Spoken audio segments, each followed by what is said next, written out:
G'day peeps, Ben Fewtrell here from on3legs.com. In this video I'm going to answer one of the most commonly asked questions I get, which is about how I find the Really Right Stuff TVC-33 tripod and the ball head that I've got on top of that, which is the Really Right Stuff BH-55. When it comes to tripods, it can be quite tricky to pick the right tripod for you. But I must say that I think I found the one that is my tripod for life.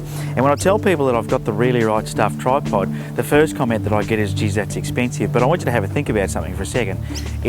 A tripod is sort of like a lens. You know, you don't flinch when you spend money on a lens because you know it's going to last you forever. And I really think that this tripod is going to last me forever. It's a fantastic tripod. I did do a quick video on this tripod some time ago, but it wasn't the greatest. It was a bit noisy, and even though I seem to have found myself quite a noisy nature reserve, there's some dirt bikes from time to time whipping past and cars coming past. There's a track over here, so just bear with me if you get a bit of that noise, but I'll do my best to give you a bit of a rundown on the old TVC-33 and the ball head that's under here. And that's probably where I'll start. You know, I really like the way that Really Right Stuff pride themselves on their workmanship to the point where things like this bag even are really nicely made. And this is the bag that the ball head came in. I use it for when I'm traveling. I keep it on top of the ball head to protect it. You know, with a price tag of $500 for the ball head, I think it was $495, and around about $900 or $950, I think, for the tripod legs. You really want to protect your investment, so it's great that they give you this. I don't think it's meant to be put over the top of it like this. It's meant for transporting the head separately, but it does have a clip on the back here. And that's how I use it. I just put it over the top of the ball head, which just protects it in the car, or you know, however I'm travelling. If I've been in sometimes I might be in have it laying down in the back of someone's ute. Who knows? I just don't want it to get knocked around, so that just sort of protects it. Now I have had a couple of problems with this tripod, and I'll cover those off quickly, just so you know what they are, and then I'll get on to all the good stuff, so you can see what it is that made me buy this tripod and why you might get one yourself. Now, first of all, before I do go any further, I'm not paid by Really Right Stuff at all for doing this video, and I don't get any endorsement from them. There's no benefit in me doing this. This is because I've had many people through the blog ask me about this tripod. I guess there's not many of them out here in Australia, and this is a way for you to be able to get to see firsthand from someone who's been using one for about a year now as to what my thoughts are. So I'm not getting paid. All right, so let's cover off on the couple of issues that I've had. The first issue that I have is after about a month of use, I have to retighten the screws that hold the legs together now. You can use thread lock or whatever you like, but I don't use the thread lock because it does allow me then to adjust the tightness. But it's a pain if you're picking up the tripod and it falls like that. So that leg there is probably a tad too loose, and I could tighten that up a little bit. And that's really not a big issue, is it? The only other issue I've had is these metal clips here, and I'll show you what they do in a second. But they have a spring in there, and the spring on one of them went on me only a few months after buying the tripod. I've got to say though, I was absolutely amazed at how quickly Really Right Stuff shipped me out new parts with all the instructions, very comprehensive instructions with images of how to replace the springs in these. I only ever replaced the one, even though they sent me 3 in totality, and the other 2 have been fine since. So I've got 2 spares now, which is really fantastic. Just another reason why you'd buy yourself something like this. Now the tripod itself is carbon fibre, so it's extremely light. And it's got 3 leg sections, and as you can see, it's very easy to extend those. Just that they're like these twist locks. I find them to be fantastic. I've taken this tripod all over the place. I've had it submerged in seawater up to here. I've had sand in it, mud in it, and I just wash it off with fresh water, and it's been absolutely fantastic. These twist locks have remained in great condition. I do think eventually the feet I'll have to replace because they're starting to wear down at the bottom from going on rocks and things, but besides that, I mean, that's just wear and tear, isn't it? So I'm not too worried about that. As you can see, it's a fairly tall tripod. I'm 5'8", so if you're wondering in the old money, in the new money, I'm 172, 173 centimetres. So that gives you an idea of how high the tripod is. And with my camera mounted on top of there, it's actually a little bit too tall for me. So for me to use it this tall, I have to put live view on. But this gives you an idea of the height of this particular tripod.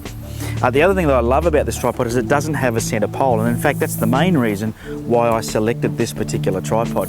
I had a Manfrotto 55, I think it's an 055 X Pro B prior to this tripod, and just a bug on my forehead. That's what happens when you're out in nature, isn't it? It's beautiful.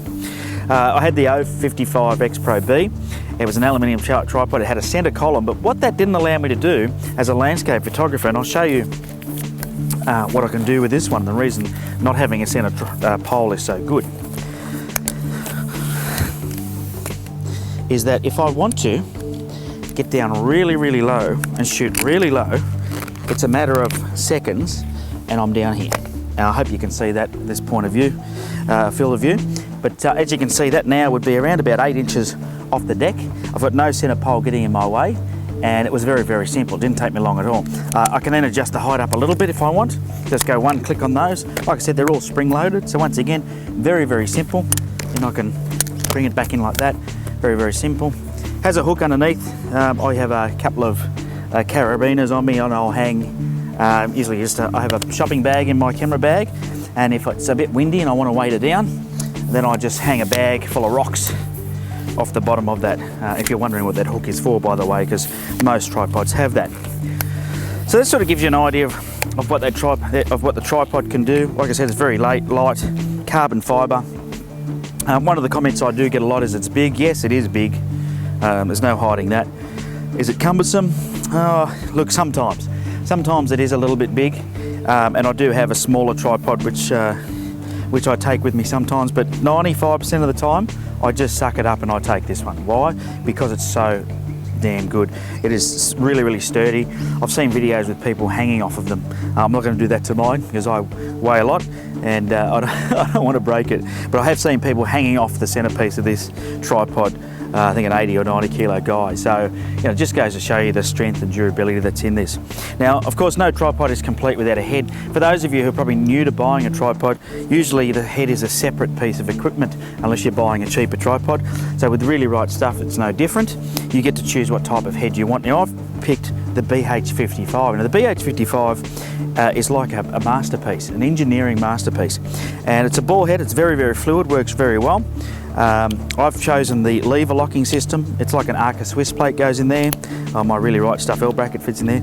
And I've picked this lever system because sometimes what I found with another Arca Swiss I had that had the screw type was I'd be going for one of these screwing knobs here, and I'd accidentally loosen the camera off and I could feel it starting to slip out. Now, I've never had my camera drop to the ground, but I'm getting older, and I think it's better that I don't let the old brain fade get to me. A lever is completely separate to the 3 knobs, so I know when my camera is secure and I can't touch that lever mistakenly, because I'm looking for a knob. Now, you'll see that there's 3 knobs on this particular ball head. One of them is to control the panning friction. So if I tighten that all the way up, I can't turn that at all. I loosen it and I can pan it. And that's one of the other reasons I picked this particular ball head, or this type of ball head, was I like to be able to pan without moving the ball, because quite often a lot of heads, the only way you can pan is by loosening the ball head, and then of course, the whole thing is loose, and if you've leveled your camera and you've leveled your tripod, your panning doesn't change your level, but if you move your ball head, then everything goes out of kilter. So that's the panning knob. This one here is the friction, as you can see, this largest knobs here is the friction control on the ball head itself.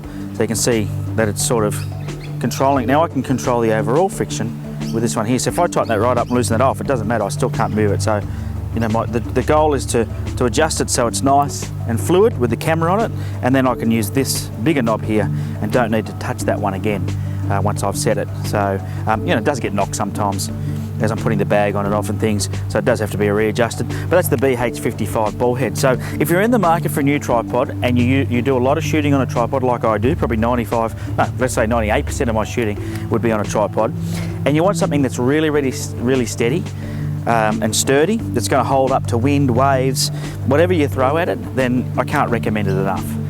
There's not too many other manufacturers competing with Really Right Stuff. I know Enduro makes something similar, but from what I've heard, the quality is not as good. And I know Gitzo makes something that's pretty awesome as well. So you've got a couple of options there, but certainly this ball head, this tripod combo, I can highly recommend.